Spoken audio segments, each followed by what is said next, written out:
guys? Welcome back to the Spike Podcast, the NFC North Podcast. My name is Imorie Curry. Again, I'm joined by Mr. Corey Thompson of the Detroit Lions, Mr. Devon Lane III of the Chicago Bears, and Mr. Devontae Crowder, representing the Dallas Cowboys, guys. And this is the final regular season episode of the Spike Podcast. So before we get heads up into everything we're going to be talking about on tonight's show, I just want to thank you guys for sticking with this whole thing this long. It's been 21 episodes of chaos, things I could not have predicted. I'm super grateful for everything that's come from you guys. And I think that we're going to have an even bigger offseason and an even better season next fall. So there's going to be a lot of things to look forward to. So now, first things first. I originally said we're going to start off with the Super Bowl reaction, but I kind of want to change a little bit out of order, guys. I kind of want to start off talking about Aaron Rodgers, just to get it out of the way. I think that there's a huge, like everybody on the ESPN and Sports Center and, obviously First Take, all these guys, are calling him a washed quarterback. And I think that there's a huge multitude of teams that could use at least a decent backup if he's actually going to play another year. I'll kick it to you, Mr. Devon Lane. Is there any team you're afraid of seeing Aaron Rodgers join to, or do you think that he's just washed? Ooh, that's a deep question. Honestly, I think he need to retire. I think that's a lot of sentiment too. Yeah, because a lot of these, we know now that a lot of teams, number one, can't really be effective offensively without a good quarterback. And so everybody's trying to have their quarterback in place. Sure, for sure. And him coming in at, 40-something years old, whatnot, it's like, you're not going to have him for the next 3-4 years. You're not. You're absolutely not. Mm-hmm. So I think unless he want to take I doubt it, he take a backup role. I don't see him, building continuity with a new team right now in this play. Don't either. Yeah, so that's my goal. I think he should retire. All right, what about you, Mr. Thompson? What's your thoughts on Aaron Rodgers, bro? Yeah, I agree with LeVon. I think it's time for him to go and hang it up. He really don't have nothing else to prove. But I know when players get, up in age, they still think they can, do stuff. But, sometimes you just got to go ahead and hang it on up. Yeah. Now, I will say I wouldn't want him to go to a team that just needs a quarterback. And I'll use Minnesota Vikings. That's a good point. That's where I was going to go. Go ahead. Yeah. That's all they need is a quarterback. Now, Sam Darnold did do his thing in Minnesota, but you can see a couple of games even when we played them, like a couple of overthrows and stuff like that. Absolutely, yeah. If they would just have like a force quarterback that just, can do their thing, their season outcome could have been a whole lot different. 100%. But I think Rodgers didn't go ahead and go on, just sit it on down. Sit it on down, yeah. And I kind of agree. And I'll get my take before we kick it to Mr. Crowder. Dude, I think that there's a bunch of Green Bay Packers fans who are looking at, the hierarchy of where Brett Favre went after he left Green Bay. Brett Favre to the Jets, Brett Favre to the Vikings. I think that Sam Darnold's playoff performance definitely gave, Aaron Rodgers a little bit more, of an entrance into like talking to that organization. Obviously, the Jets and Aaron Glenn just decided, they just announced a couple of days ago that they're going to move on from him. And so I think that might have been a blow because I know previously a couple weeks ago he said that he was expected to stay. I think that Aaron Glenn's going to bring in a lot of new coaching talent and maybe a whole new system, maybe a whole new regime. But I think that, Aaron Glenn has a legacy as a Jets player, especially on defense. He's already proven that he can be that pinnacle leader, and him as a head coach is going to be huge. Now, Corey, you touched on the huge thing. I think that Aaron Rodgers is too old to integrate into a new system effectively. I think that, knowing his playoff record, since the Super Bowl in 2011, which was a heyday for me. I remember watching. It was one of the first times I got drunk. I'll never forget it.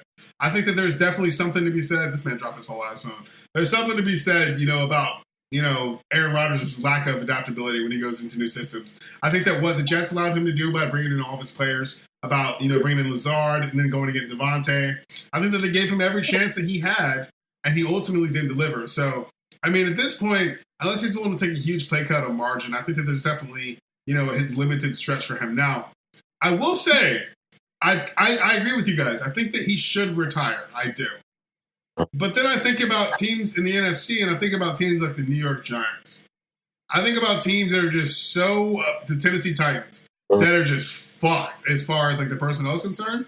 And I think that there's definitely, especially with those guys going through new coaching changes and shit, there's definitely some wiggle room there for him to integrate himself into a new system. But do I think it's a smart move? No, I do not. So my only thing is I think that as much as I loved Aaron Rodgers' time in Green Bay, I think he's one of the best passers I've ever seen. I've respected for everything he had, the chemistry that he had with a lot of those older players. I do think that he's past that point of prime, and I think that there's minimal things he could say, moving forward. Vontae, you got any takes on Rodgers before we get into the Super Bowl? I pretty much agree with everything y'all are saying. I think he should retire. It's about that time, but he could. He's not like completely washed. He's not. I agree. I think he could. I was looking at his numbers the other day, actually, and they weren't terrible. I mean, Jets looked terrible. They weren't. But the Jets as a team looked terrible, but his stats were not terrible. You know what I mean? Compared to some of the quarterbacks that we've constantly have in the media that we constantly listen to about, oh, they're doing this, these are the best, whatever. Even at this old age and as sorry as that team look, his stats still aren't too far off. They're really not. So I think he should retire because if he goes somewhere else and he has another shitty season like he did with the Jets under his belt, he just tarnishing. Yeah, exactly. I agree. He's just gonna tarnish his legacy more and more and more every time he tries. Because if it keep looking like this and he keep choosing to stay, he's about to be on a different team every year for sure. until he decides to retire. Yeah. And that's not how I want to remember Aaron Rodgers. Fair. So I think he should retire. But if he can still play, he can still produce. He ain't gonna win nobody no Super Bowl, but he can still play if he want to. But he need to hang it up. So let me ask one more question before we end this topic, and this is gonna be really quick from you guys. Do you think there's any merit on hiring Aaron Rodgers as a quarterback coach for any of these young teams in the NFL? Aaron Rodgers is a QB coach. Yeah. Do you think there's any merit for him even attempting to ascend to the echelon, or you guys just say fuck no, offer it? Totally biased. I'll say me saying he too much of a diva to want to help somebody else out. That's just me going, how his history. I don't think he'll have the right mindset to do, a quarterback coach or somebody else. It's just all about him. He doesn't seem like a team player. I totally understand what you're saying. Yeah. Exactly. Example, Jordan Love. Yeah, I mean, Jordan Love. I will say though, dude, I think that Jordan sitting behind Aaron was crucial. I've definitely seen certain things that maybe Aaron didn't give Jordan Love the exact hands-on one-on-one coaching things, but there are moments of Jordan Love passes where I see flares of Aaron Rodgers, where I see facets of Brett Favre. So he definitely picked up something there. But I don't think that Aaron was definitely able to give Jordan the thing that he needed to be an awesome quarterback. But maybe there were some flashes of things, the whole back foot leap, throwing off the back foot thing is kind of there, I think that the flick of his passing, there's definitely starting to be some things that are mechanic-wise. But, all in all, bro, here's the thing, bro. Aaron Rodgers does not win playoff games, guys, except for that one Super Bowl. He doesn't. So at this point, you got to bring somebody in. So with that being said, guys, we're going to move on to the Super Bowl. And since this being the Super Bowl, guys, it's time to spike up, guys. And like I said, I'm very, very thankful for all of you guys. Hey, I'm ready for this. I'm very, very thankful for all of you guys. A lot of things went ways that we didn't previously expect, but hell, we made it through a season, and the Spike Podcast is going to keep on prospering, guys. So cheers, y'all. Yes, sir. Yes, sir. I had to grab mine real quick, Okay, what you got? I'll drink with you. Come on, Devontae. Hey, it's the last episode. That's the last episode, bro. That's why we're calling the Spike, bro. Let's go. Here we go. Spike. Let's go. Spike, boys. Spike. Click. Hell yeah. Guys, let's talk about this fucking Super Bowl 59. There's a lot of controversy. Yeah. There's so much. Obviously, the Eagles stomped the fuck out of the Kansas City Chiefs, which was something that I don't think anybody saw coming. Sure, a lot of people thought the Eagles were going to pull off the victory, but there was a lot of stigma and momentum behind this Chiefs three-peat. There's a lot of political things with Kendrick Lamar's halftime show. There's the whole Taylor Swift and Trump thing, which we might get into a little bit, might not. But before we do all of that, I remember, Mr. Corey Thompson, you called the Eagles were going to win this, man. What did you think about their performance, and how did it make you feel?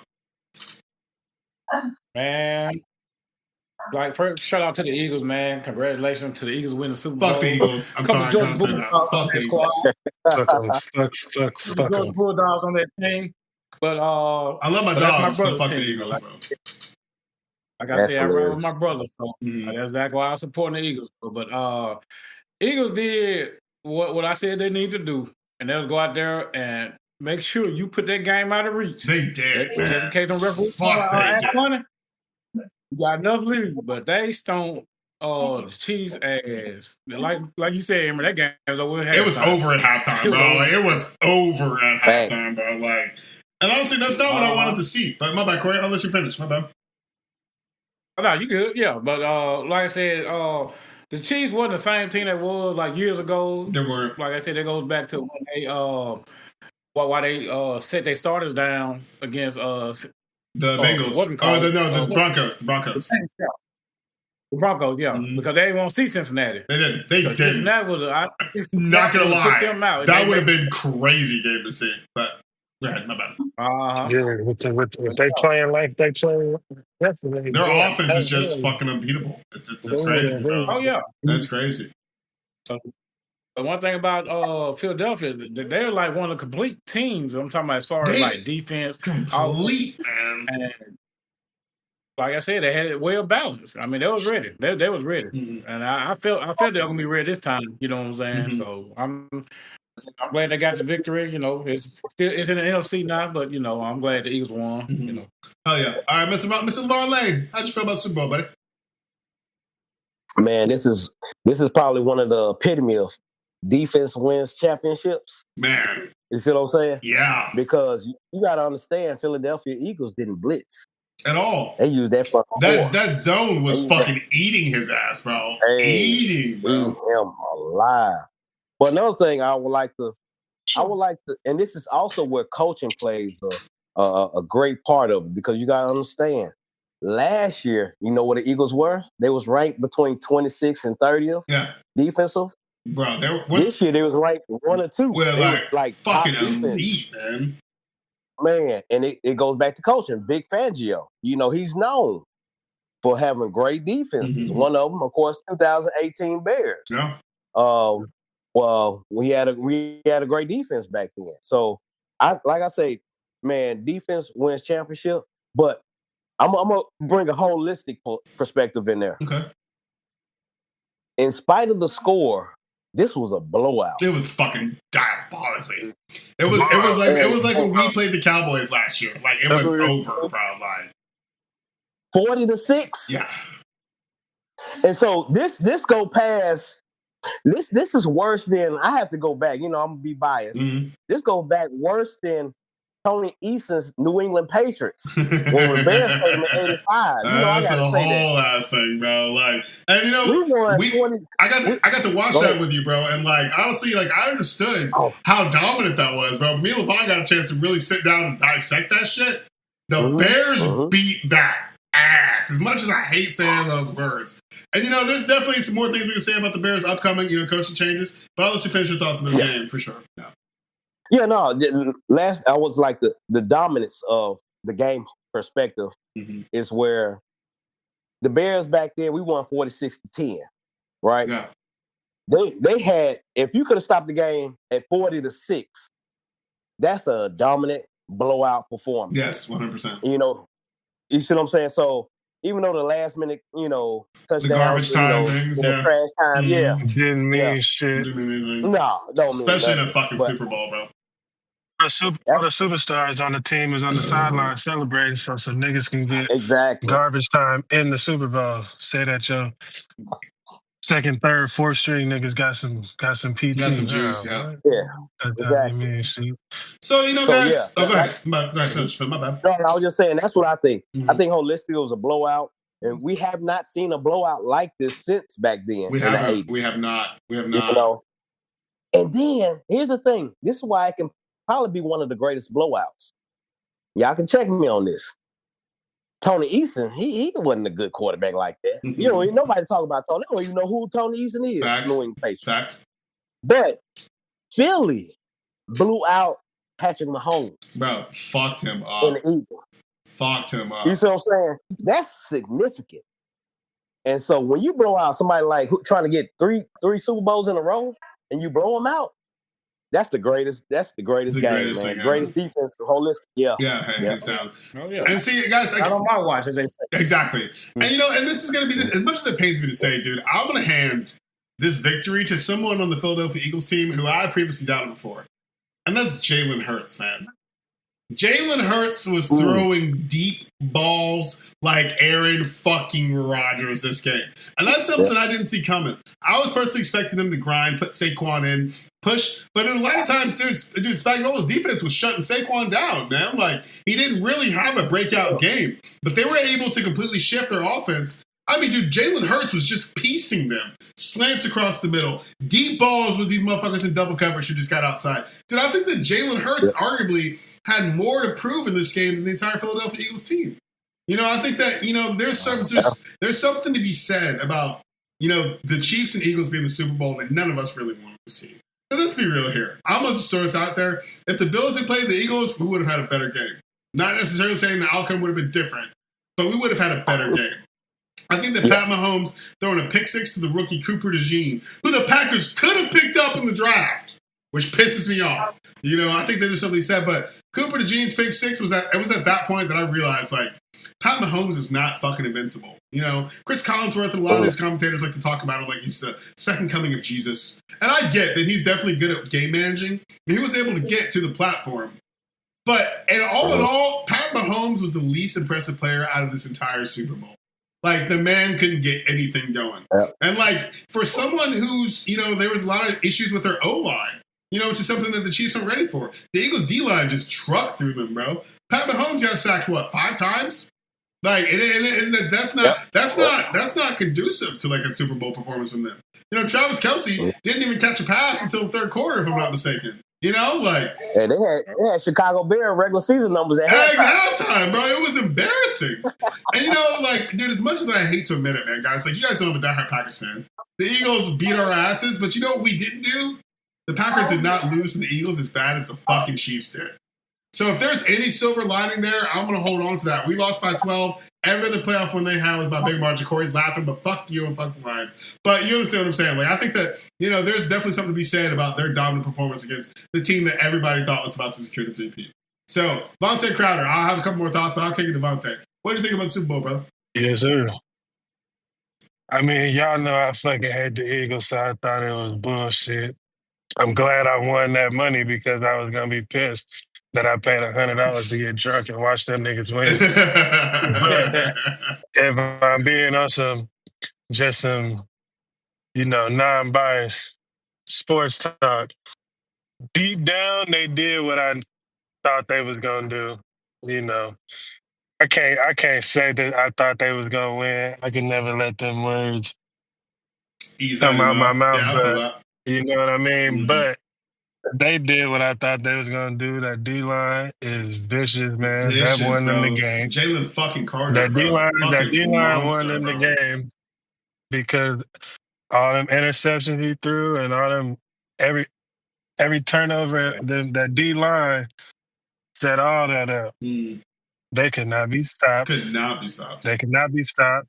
Like, and I'm not even a Jalen Hurts fan. And I've spoken on this a few times on this show. I've always thought that he was a little overhyped, and I kind of still do. I ain't going to just give you this one game and be like, oh, okay, now you're elite.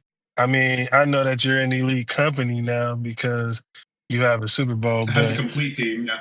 I still, you know what I mean? I'm still not going to put you in that elite category of quarterback because I love the quarterback position, but he did ball out.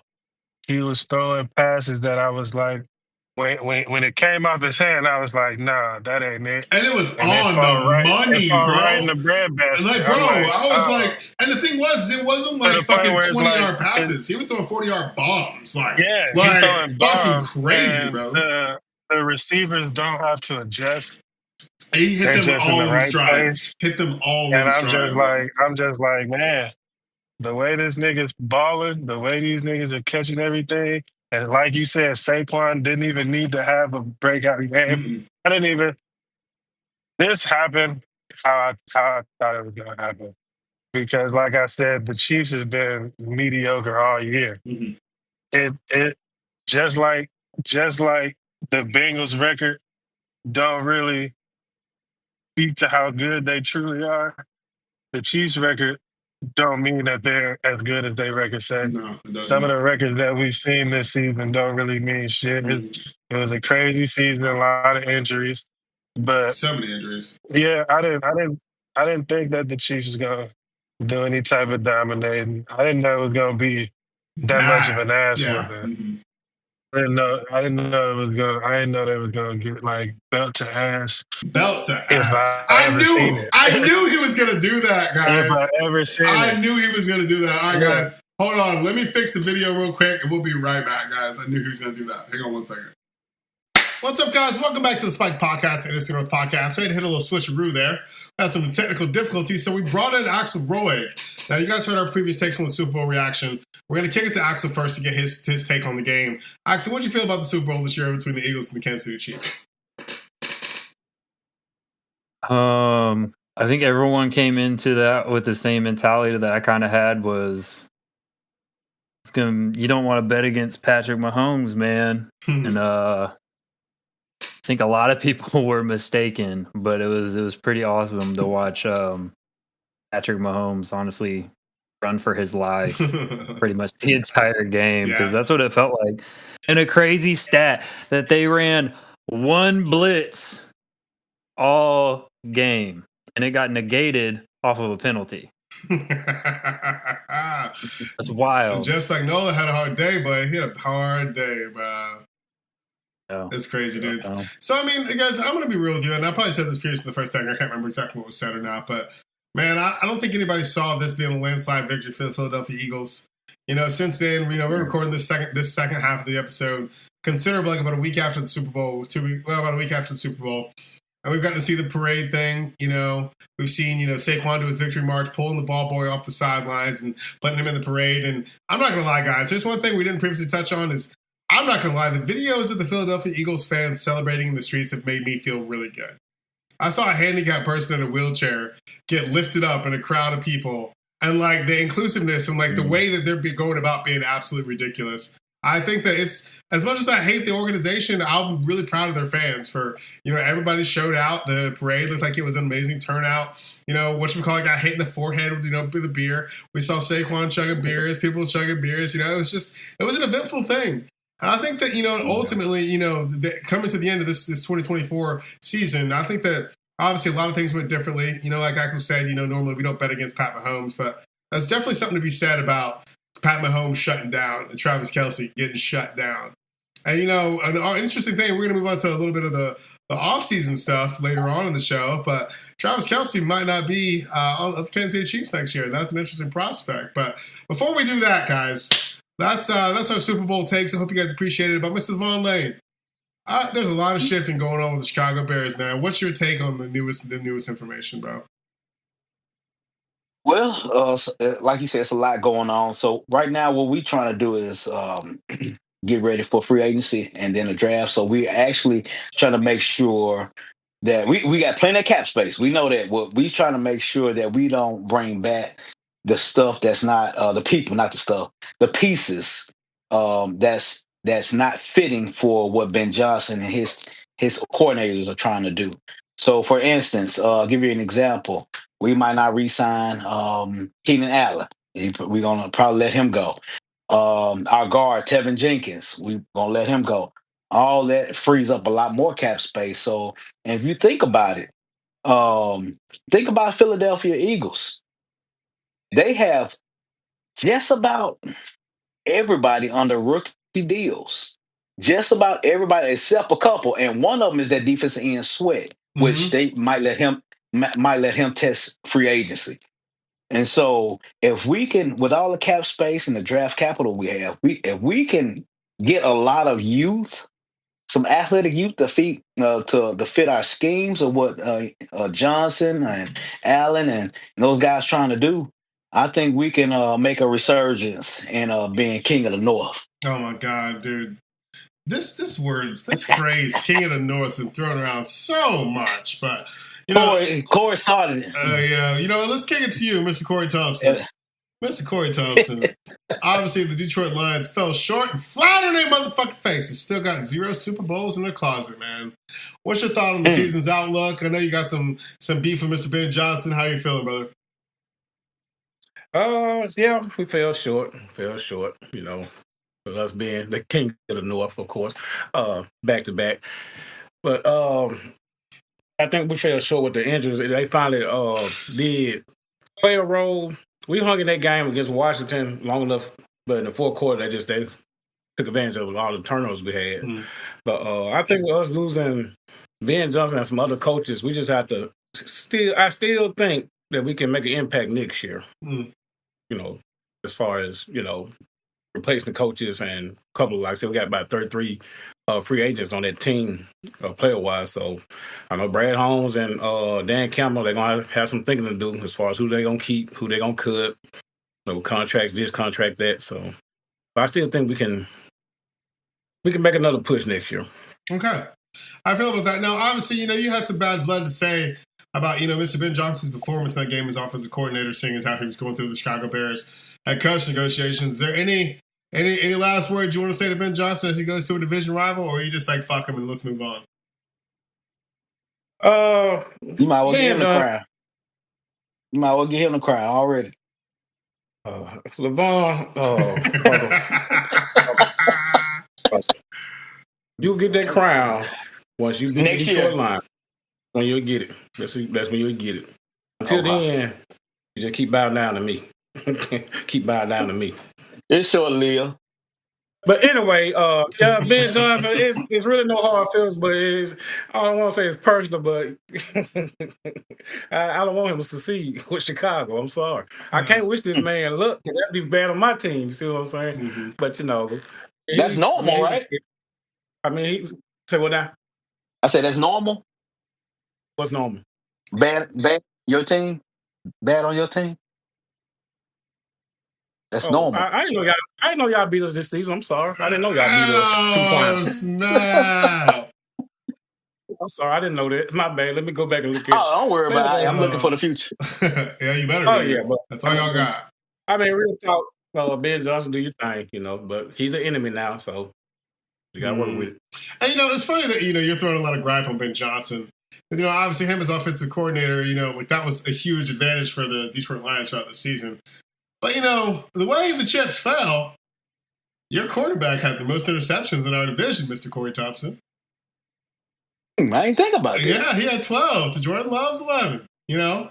And obviously there's a discrepancy there, but I mean, you know, you guys are coming off hot. This man had multiple interception games. 1, 2, 3, 4, 5. You know what I mean? 4, 5. Yeah, so I mean, either A, Jared Goff was not on his A game, or B, you know, the Detroit Lions offensive scheme might not have been as strong as we thought it went up to be, you know, especially against the Washington Redskins defense. So you got something else you want to add, Papa? Yeah, I'm mad at that. I did say in one episode, I said we would go as far as Ben Johnson and Jared Goff take us. I did say that. But apparently, Jared Goff picked wrong time to have a bad game. Like I said, throwing, I think there was like 5 interceptions in that playoff. You can't do that. It was about 9. Oh, yeah. And how many wins y'all got? Okay, anyway, but like I was saying, yeah. Hey, the offense struggled. Like I said, went away from the run. That's why I said Ben Johnson's heart wasn't in Detroit. It was already in Chicago. Mm-hmm. You know, when he came to Chicago, he said this is where he wanted to be. So he had already left. He was at the game, but wasn't at the game. You see what I'm saying? Yeah. So. Axel, what was your take on the Detroit Lions crumbling? I know we kind of been quiet about the Saints debauchery, but what did you feel about the Detroit Lions Washington Redskins game? We didn't get to really get into that. You know, I think the Detroit situation is very interesting because after a big change-up of that many coordinators, you're really going into a pivotal year where you get to really determine, is this Dan Campbell or was it Dan Campbell and company? Mm. So I think it's going to be really important with that. And I agree. Like, I mean, Jared Goff's like he's a middle of the pack quarterback in my eyes. I can't speak because I mean the guy who's doing mine is like a lower tier, middle tier quarterback, like borderline trash. So I mean I can't say nothing, but I think that's one of the things that, in Dan Campbell's scheme, you might not need an exceptional quarterback, Maybe. I mean, if they can have Jahmyr Gibbs run it down your throat 30 times a game and then they pass off to another one and it just keeps on going, it's like, that's big boy football. Yeah, it is. You're in the trenches, I'm going to smack you straight in the face, and let's see who's crying at the end of the game. Mm-hmm. Right. So, it's funny that you mentioned it like that way, Axel, because what you just described is basically what the Philadelphia Eagles had going into this game. The Super Bowl against the Kansas City Chiefs. Big boy football. Yeah, big boy football. And, I will say, we'll touch back on it again. I might have said it earlier, but, dude, Jalen Hurts had some fucking amazing passes this game. Huge passes. Throwing it to people in stride, right down the middle of the field. Him and A.J. Brown connecting, There was a couple of good things with Dallas Goedert going in there. And I think that, arguably, the thing that the NFC needs to wake up on is Philadelphia Eagles aren't going anywhere. Obviously, Sirianni just, cemented his thing. That's how I say it. But also, the lack of Kellen Moore going to the New Orleans Saints is going to be interesting to see how that works out or who gets promoted into that position. Look at him. Look at him. Smiling, looking like one of the bad guys from Home Alone 2 over there right now. You know what I'm saying? But, it's one of those things, it's one of those things where, obviously, guys, we know that how this league works, and especially with the high-powered offenses, with the two-eye safeties, with a lot of these defensive swap-ups. I think that, each season, as the NFL has, is completely unpredictable.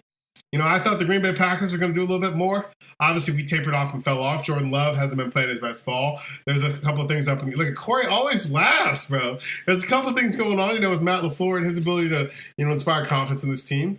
And, I think that there's arguably a lot of things that need to change, especially the culture surrounding all of our teams. I think that, if we really want to go into it, we really want, one of us to bring the Lombardi home, you know what I mean? I think that it's just going to come down to getting your players to play the strongest they possibly can and getting them to, unite and honestly understand and actually want to put in the work in the film to understand the schemes that the coaches are trying to say. Now, Mr. Levon, I got one question for you because I know you only got a little bit more time with us.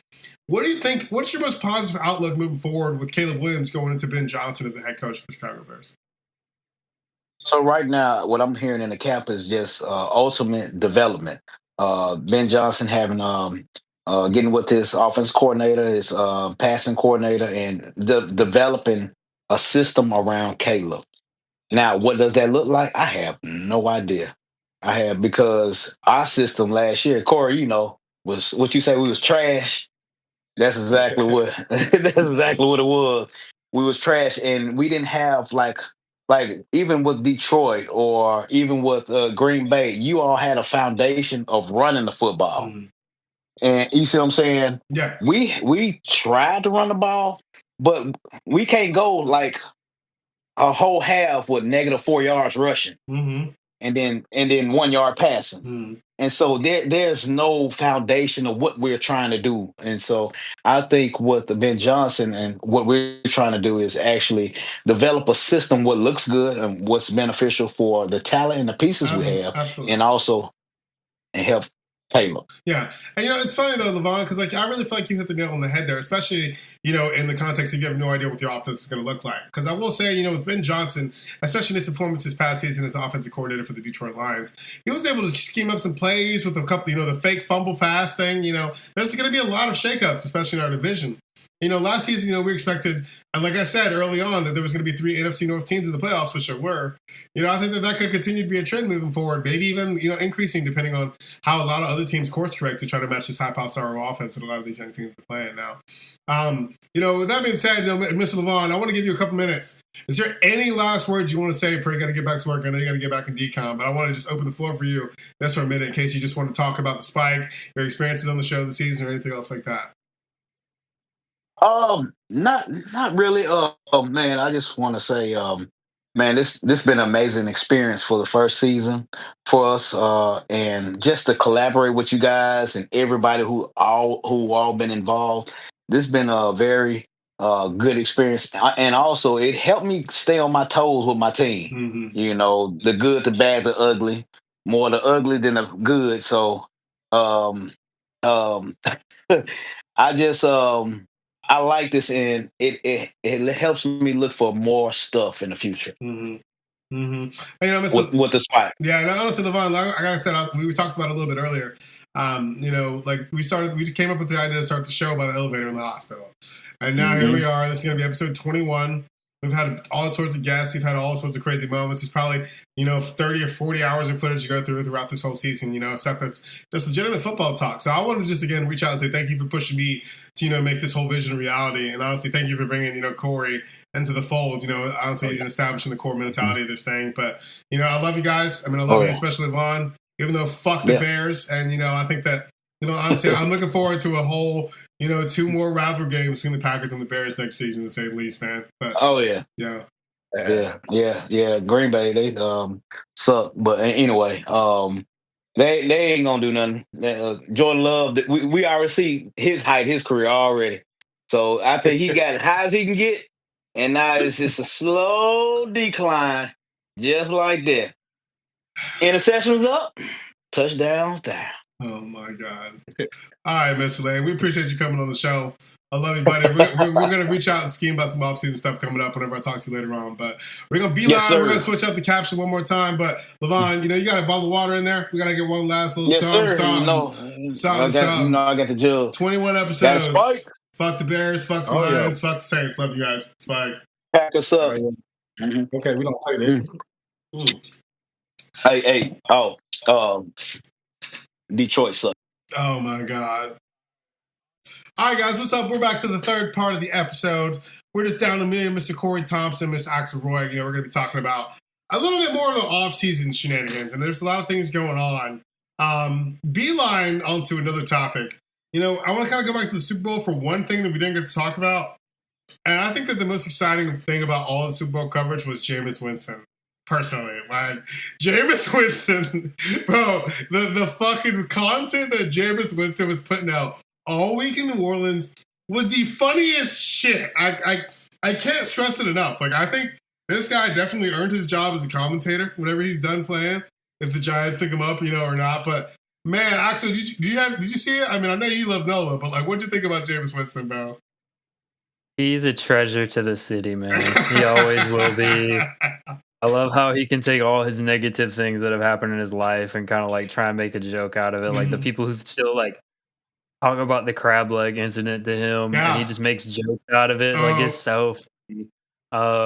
Him throwing W cookies to players at like W interviews. Cookies, the W beignet thing with the monologue, bro. Him just dancing around Bourbon Street, like right outside of Cafe Des Moines. Yeah. Like, bro, it was amazing, bro.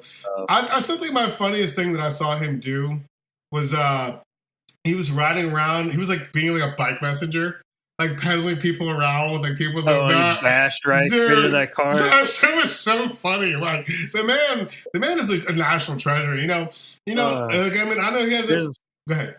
There's rumors we might bring him back for 1 year. I mean, I don't think it's a bad idea to have him as a backup. The question is, we got to get rid of Carr. He costs too much money. There's no way we're going to get under the cap. Mm-hmm. Speaking of which, Axel, let's talk about what are the Saints going to do forward? You guys just got officially Kellen Moore hired on to be your head coach, man. What's the outlook for you guys, man? You know how like in when was it? Like October and November when that one guy got fired? Yeah. Dennis Allen? Yeah, we still about to fire some more people. So you guys are gonna clean house and instill, you're gonna instill a team around him that fits his mindset, so to speak, right? I wouldn't say we're gonna clean house. We just got a bunch of like the biggest draft hits all come from some of the highest aged people, and it's just like you can't kind of justify it. I mean, if I had to put like people who I think the top 3 people in my opinion on the chopping block: Derek Carr, Cam Jordan, sure, and Taysom Hill. Yo, so the Taysom Hill situation is actually really interesting. The 3 like ones that are going to hit the cap too. You think that? And Corey, Taysom healthy. He can't stay healthy. When he's healthy, he's going to be goated. He can be really good. Mm-hmm. Darren Carr. He's paying too much damn money for him to be mediocre. Yeah, that's fair. That's an absolute. And fair. then Cam Jordan is just not achieving the level that he used to. Why are y'all in here? It's the puppies. It's all good, dude. Dude, both the dogs just came in here. Oh hell yeah! But do you think that Cam Jordan is plateaued because of the coaches, or do you think it's the system, or do you think that there's going to be some coaching shifts that might bring him back, or well, you guys just looking? I think Cam Jordan's about that time. He's honestly about that time. I love Cam. Like Cam's one of my favorite Saints probably ever. Like he is electric. He's always been really good.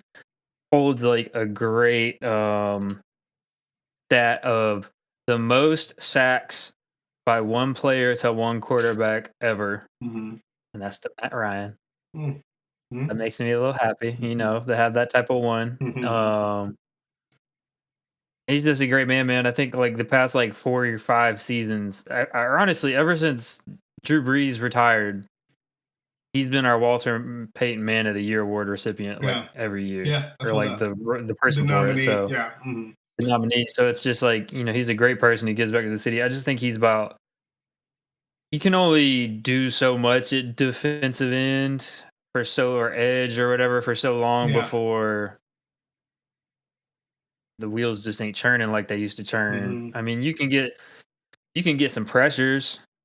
That's cool, but a pressure's getting a pressure compared to a sack, honestly, man, is like you go to your high school dance or something, and the girl you've been trying so hard to get with just gives you a kiss on the cheek and tells you you're a good friend. You try and make that feel like that's a good thing. Damn. That's what that feels like. You just you got close. Pressure is like the equivalent of a defensive friend zone. That's crazy. Yeah, dude. That's crazy. I get that. You gotta get sacked, man. Yeah. I think that there's a lot of interesting piecing too out there, especially because obviously we're gonna have Myles Garrett up. Potentially Max Crosby up. There's a lot of shakeups coming, especially as far as edge rusher is concerned. I'm gonna kick it to you, Mr. Thompson. A lot of people are saying that the Lions might be a favorite to get Mr. Myles Garrett. I don't know how true that is. I can't say. There's so much a way to get him. Yeah, but they got the cap space to pay him, and I think that at this point it's just going to come down to how the coaching staff is going to do that, especially as you guys have an revolving door, Mr. Thompson. What are your thoughts on potential, not just Myles Garrett, but what are your thoughts on the potential free agent pickups moving into the draft? Oh yeah, like I said, I would love to get Myles Garrett, but me as a fan, I won't want to give away a lot. And what I mean by that, it'd be more like players, because it was one time when Hutchins went down, they was talking about trying to get, how they say the potential trade. And they were talking about giving up yields to Myles Garrett. I said no. No. I think it's a smart play. Exactly. Yeah. But I'm pretty sure that it's gonna take some picks to get them. But I trust Brad Holmes, our GM, to to see what's what and make the right call. If we get them, good. If we don't, we just got to move forward with it. So let me ask you this, guys, and this is something I think I caught off on the first time we're doing it, because we're obviously redoing this episode. What was you guys' favorite win for your teams this season? And I'll go first. I kind of had a controversial opinion last time, but I think that my favorite win personally was us beating the Tennessee Titans. With Malik Willis coming on, he was on the team for a maximum of 21 days, and immediately had to be the starting quarterback for one of the the heavy hitters in the NFC North Division. And obviously that was the best coaching I saw from Matt LaFleur, as far as his ability to take a young player who's maybe inexperienced in the system, unite players around him, establish a running game. Josh Jacobs really had his breakout game in this particular game. So I think that, there's a lot of, positives to look at. But from my personal opinion, I feel like this was the only game this season I was absolutely confident in Matt LaFleur as a coach, and I think that, obviously that's blowing out the Saints. That was one thing, because they were basically B team and, a lot of injuries and stuff. But I don't really think that's, as impressive as it is, us coming back and winning with a backup quarterback. So for me, my most impressive win was us beating the Tennessee Titans. Obviously that's controversial because it wasn't a Jordan Love win, who's our starting quarterback with a $55 million contract, which is, something that moving into the offseason, I'm a little bit, perturbed to see if we get pieces in play there. But we'll talk more on that later. What about you, Axel? What was your favorite win of the season? It's toss up. There wasn't a lot to be proud about. Honestly, it was a really crappy season. Performance wise, getting the dub and everything. But week 2, I thought I was on the that blowout win against the Cowboys, ever. Right? I thought that there was no one was going to beat us. I was like, we're beating everyone 40 something to 15 at the most. I feel bad for anybody. And then the injury started. Yeah. And they kept going. And it was all downhill from there. But honestly, I'd say the one game that made me the most happy was just all right, we're sucking. Finally got rid of head coach. Finally got rid of Dennis Allen. And then bring Darren Rizzi in, bring the Rizzler. The Rizzler. And all of a sudden, the man clogs the toilet in the Superdome, and we go out and beat the Dirty Turds. Yeah, the Dirty Turds, bro. Fuck the Dirty Birds, bro. Fuck the Falcons. That's the only thing me and Axel have in common is we both hate that goddamn team. And, I think that was honestly a turning point, you guys, because I think that, like I said, and I have the term earlier, a couple of earlier episodes in the show, Tanksmas. We all thought that you guys were under the impression you're just going to tank to try to get the highest possible draft pick you can. But honestly, I understand why, sometimes you guys may be played against that. Because, with, you guys' current cap space situation, it's not a good look. And we don't know how much availability you guys are going to have, So, we're in February, mid-February. So we're coming up on that whole, free agent drama trade, like weird scenario trading picks and all this shit for the draft. And, I think that there's definitely going to be a lot of shakeups. I think that, a lot of teams next season are going to look completely differently. But, with that being said, I think the Detroit Lions could potentially be one of the biggest different ones. But Mr. Corey Thompson, what was your favorite one of the season, sir? Oh, the revenge game against the Cowboys. They robbed us last year. Referees played their role as they always do. But that blowout against Dallas, 47-9, I loved it. Every minute of it. Every minute of it. Yeah. Was there a favorite play you had from that game that you can remember or no? Cool. I'm trying to think. We were doing some everything. We were doing trick plays and everything. Was that the play with the fake fumble? Was that the game with the fake fumble pass? No, that was against who did that fake fumble? I can't remember at this point in time.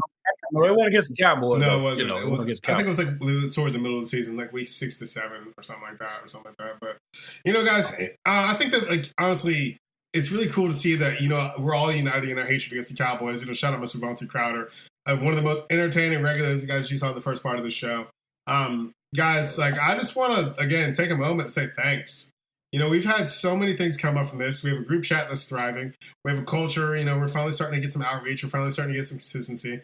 And, the sky's going to be the limit. But let me ask you guys, I'll go with you, Axel. What was your favorite moment of the show so far? Oh, favorite moment, huh? I'll just say, I said it last time, the funniest moment for me was just laughing at Vontae that one time. We all laughed at him about the Cowboys sucking.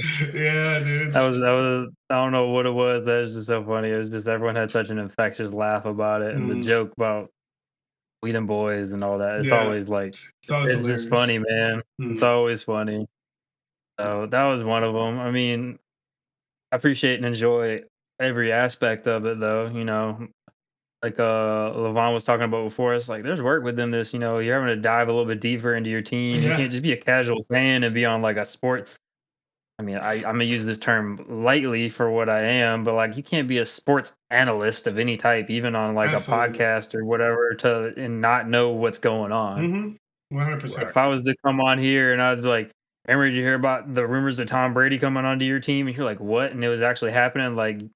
You feel pretty foolish. So you gotta know about your team a lot and stay really determined. So it's cool to have something to kind of give me that opportunity to dive into and be really kind of obsessive over. I'm already obsessive to an extent over my team, but going a little bit deeper into details with it. And then again, it's building that camaraderie and that brotherhood and that locker room kind of feel between everyone. You and me have known each other almost our whole life, but Corey and Levon and Vontae and all them is I ain't never met y'all a day of my life in actual real life. I don't know if I ever went to Atlanta and I saw you in the street, I'm like, oh, I'm going to get a drink. And it's on. Let's go. It's on lit popcorn, bro. It's on lit popcorn. So it's cool to have something like this that's been put together to just build that type of culture and environment. Yeah, awesome. Corey, what about you, man? What's one of your favorite moments of the show? Oh man, it's so many, man. I just love being on the show, but it's so many. Like after saying with Vontae, I remember that moment you said when we all laughed. It just kept the moment right there. But yeah, man, I enjoy doing this. Like I've said, you got to be on your P's and Q's. It's like we got to do research every day because it's something always happen with our team. So like you say, you got to be on your A game with your team. And, this, that, and other. But, man, I really enjoy everything.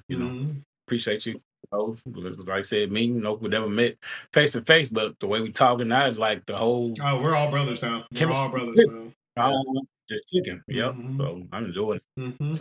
All right, guys. Well, dude. So honestly, we're kind of wrapping it up, dude. It's been a hell of a ride. I'm gonna start it off. I'm gonna give last words of the first season from the Green Bay Packers perspective. Then we'll go with Mr. Corey Thompson, and then we'll finish it off with Mr. Axel Roig, and we'll call season one a wrap. But let me say this, guys. It's been a roller coaster of emotions and shit talk and shade being a Green Bay Packers fan on this goddamn podcast.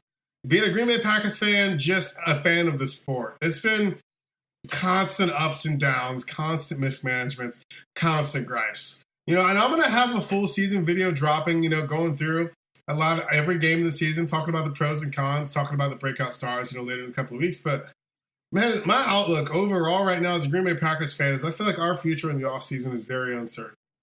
The draft is coming up this year. It's going to be in the city of Green Bay, which in my opinion kind of poises us to make some very breakout decisions. You can't host the NFL draft and then just be complacent and try to, draft these, project players consistently. We need a fucking win. Because, as you guys all know, the NFC North division is only getting stronger by the day. Even with the Detroit Lions using all their coaches. We got Ben Johnson coming up Chicago, bringing a whole smorgasbord of coaches that's going to change where their game is played. Hell, if it weren't for us beating the fucking block in the punt against the Bears, we would have went 0-6 in our division, which is a whole other conversation that I'm really going to get into. Because it's honestly and arguably my biggest gripe with the Green Bay Packers this season. I think that Jordan Love, he's going to get married in the offseason. Hopefully, the pressure of that clears up his head a little bit, knowing that he's locked in or whatever. You know what I mean? And, man, I just think that we have a lot of things. We got a lot of soul searching to do. But I think we have one breakout offensive player in Tucker Kraft. So my final season outlook as a Green Bay Packers fan on the Spike season 1, I really hope that Matt LaFleur kind of soul searches, maybe contemplates not calling all the plays next year and really gets Tucker Kraft involved in the offense. So that's what I got to say. But, also we can't fucking lose to the Lions twice. That's all I want to say. But Mr. Corey Thompson, what's your final words for the show, man? Oh, yeah, man. Like I said, King of the North. You see it. King of the North.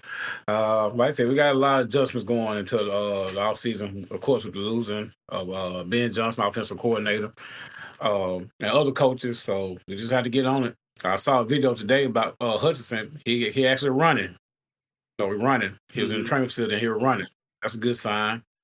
The main thing is, like I said, we had a lot of injuries this season, so just trying to get every player healthy. That's one thing, but try to get these coaches to see where they at as far as coaching-wise, since they'll be new to the system. Of course. So, but I think like Dan Campbell, the head coach, like I said, he's a man of all men, you know what I'm saying? Yeah. He can get people to rally behind him, so I'm not worried about that, but I think we'll be all right because looking at that schedule we got, it's going to be tough. Yeah. It's going to be tough. Oh, God, we didn't talk about next season's schedule. So our schedule's fucked. Like, oh, my God. Our division has a hard schedule all the way around. But sorry, Corey, I mean all the way around. Exactly. So, but, yeah. All right, Axel, bro. It's been a pleasure having you on the show. What are your thoughts? What's your final thing? How are you feeling? What's going on? Well, after this season, it just felt like... So that's how I'll take it for this season. That's what the season felt like for me. The sky's the limit, though. If we can get, I think we're gonna make some big changes. I think the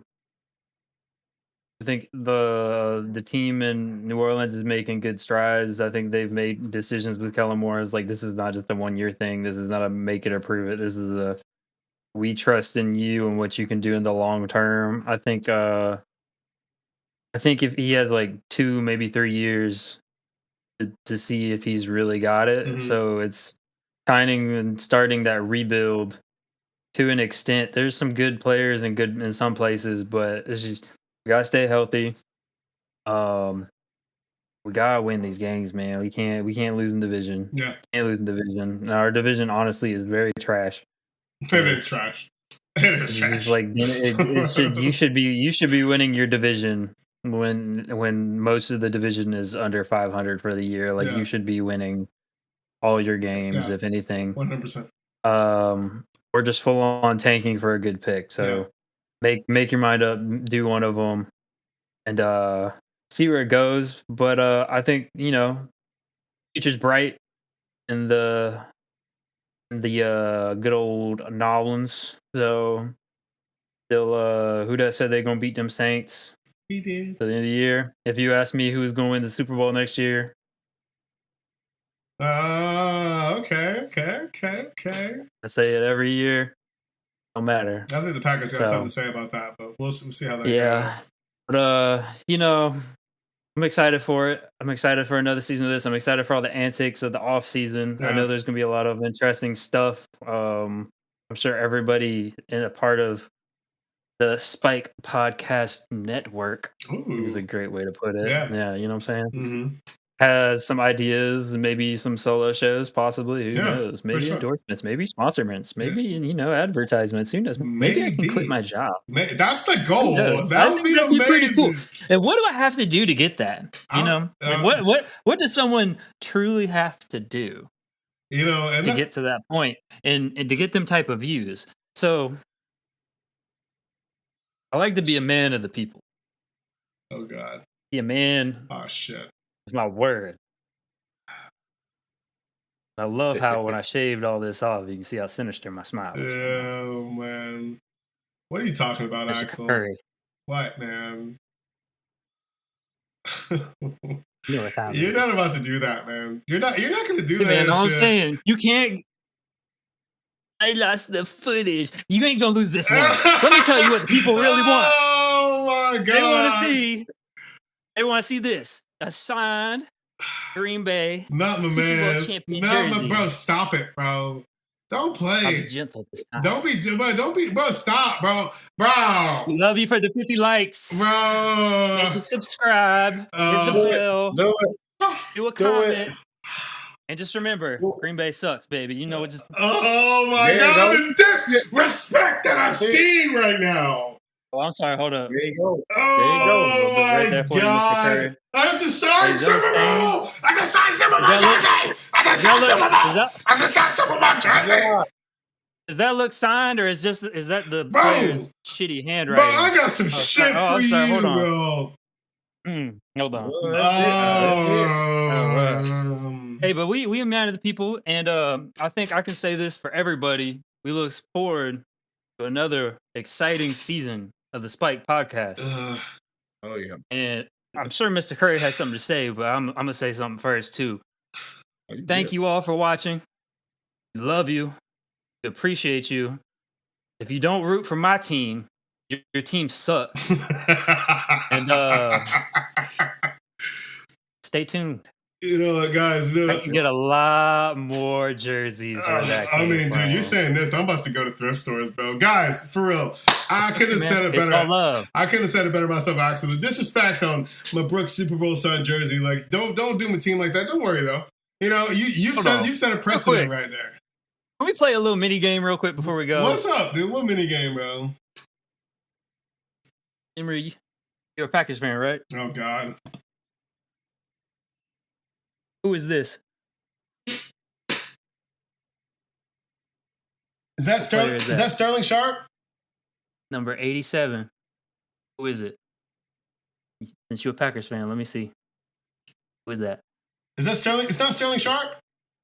Who is it? Is that your final Oh guess? no, it's Donald Driver. A wide receiver. Donald Driver. That's your final answer? Yeah. Romeo Dobbs. Fake fan. Oh, don't worry, Corey. Don't worry, Corey. I got one for you too. Oh shit! Who's this? Make sure I can see it. Linebacker, number 44. 44. Rodriguez.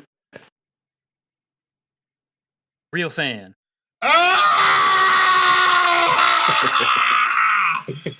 That's You gotta fun. be on your P's and Q's, Imorie. You gotta be on your P's and Q's. Dude, I'm distracted. You That's just right. wiped your ass with a Super Bowl jersey. What the fuck, bro? Like, God damn it. This Let's see y'all motherfucker next pulled off season. cards. Y'all. Guys, welcome to Spike I like that. Podcast. I like that. I'm a I like fake that, fan. I like Fuck my life. God damn it. Guys, thank you for tuning in the show Yeah, for right. real. Axel, motherfucker, bro, I'm coming for your ass next season. Like, Oh, boy, yeah. I'm coming for you, bro. That's wild, man. And honestly, dude, not gonna lie, I thought it was a vintage car. I didn't expect you to have a modern car, you motherfucker. God damn it, I'm so bad. You got me. Guys, thank you for tuning in to the Spike Podcast. It's been an amazing season. Episode 21. Again, I want to say thank you to Mr. Corey Thompson, Mr. Axel Roy. Axel, you're a motherfucker, but I love you, Corey. Fuck the Detroit Lions. We love you guys, and we'll see you soon.